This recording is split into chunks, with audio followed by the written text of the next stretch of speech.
انصاف کے لاہور جلسے میں خواتین سے بدتمیزی کرنے والے 5 افراد کو گرفتار کر لیا گیا ہے۔ 5 افراد کو سول لائنز تھانے منتقل کر دیا گیا ہے، مقدمہ درج کر لیا گیا ہے۔ ایک بار پھر آپ کو آگاہ کریں، تحریک انصاف نے لاہور میں جلسہ کیا تھا اور جلسے میں خواتین سے بدتمیزی کے واقعات پیش آئے تھے۔ بدتمیزی کرنے والے 5 افراد کو گرفتار کر لیا گیا ہے۔ تفصیلات جانتے ہیں نمائندہ وقت نیوز سلطان شاہ سے۔ سلطان شاہ، بتائیے گا ان 5 افراد کے حوالے سے کون ہیں یہ لوگ اور ان کے خلاف کن کن دفعات کے تحت مقدمہ درج کیا گیا ہے؟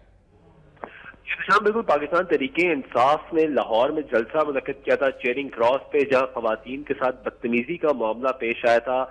پولیس اس میں خود مدعی بنی تھی اور مقدمہ درج کیا گیا تھا، جبکہ تحریک انصاف کے ایم پی اے شعیب صدیقی اور عظمیٰ کاردار سے مختلف درخواستیں دی گئی تھی مقدمہ درج کروانے کے لیے۔ بالآخر پولیس نے اب ان 5 افراد کو گرفتار کر لیا ہے جنہوں نے لاہور چیئرنگ کراس میں پاکستان تحریک انصاف کی خواتین کے ہونے والے جلسے میں خواتین سے بدتمیزی کی تھی، نازیبا حرکات سامنے تھی جو کیمرے کی آنکھ نے بھی عکس کی تھی۔ اب بالآخر وہ 5 افراد کو گرفتار کیا گیا جنہیں تھانہ سول لائنز میں اس وقت منتقل کیا گیا ہے۔